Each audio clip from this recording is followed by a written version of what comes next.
शिवसेना उद्धव बालासाहेब ठाकरे शिवशाही व्यापारी संघ और शिवशाही वाहतूक आघाड़ी द्वारा छत्रपति शिवाजी महाराज का राज्याभिषेक महोत्सव धूमधाम से संपन्न। दिनांक 6 जून शुक्रवार की शाम लालगंज झाड़े चौक पर शिवसेना उद्धव बालासाहेब ठाकरे शिवशाही व्यापारी संघ और शिवशाही वाहतूक आघाड़ी की ओर से छत्रपति शिवाजी महाराज के राज्याभिषेक की भव्य पूजा अर्चना और माल्यार्पण कार्यक्रम आयोजित किया गया। इस अवसर पर महाप्रसाद का आयोजन भी हुआ, जिसमें बड़ी संख्या में नागरिकों ने भाग लिया। कार्यक्रम के दौरान विदर्भ अध्यक्ष छोटू राउत के नेतृत्व में नागपुर जिले की शिवशाही वाहतूक आघाड़ी की महत्वपूर्ण नियुक्ति की घोषणा की गई।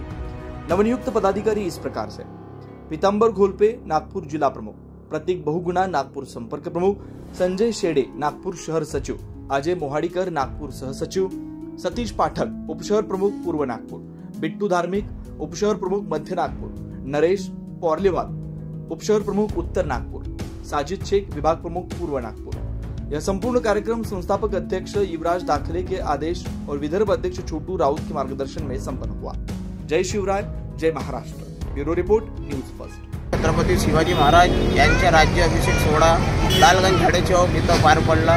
त्यावेळेस आमच्या शिवशाही वाहतूक आघाडीचे जिल्हा प्रमुख नागपूर शहर व ग्रामीण पीतांबर घोलपेजी यांची नियुक्ती करण्यात आली।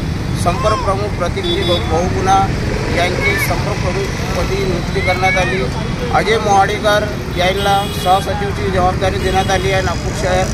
संजयजी शेंडे यांना शहर सचिवची जबाबदारी देण्यात आली आहे। साजिद शेख यांना विभाग वाईज असे आम्ही 8 ते 10 लोकांच्या नियुक्त्या जाहीर करण्यात आल्या आहे। आणि आज छत्रपती शिवाजी महाराजच्या पूजा दुधानं राज्याभिषेक करून दुधानं स्नान करून त्याच्यानंतर माल्यार्पण करून पूजा अर्चना करून पुरे शिवसैनिकांनी व शिवशाही वाहतूक आघाडीच्या पदाधिकाऱ्यांनी महाराजाच्या पूजन करून त्याला अभिवादन दिलेलं आहे। एवढेच बोलून मी आपले 2 शब्द समाप्त करतो। जय हिंद, जय महाराष्ट्र।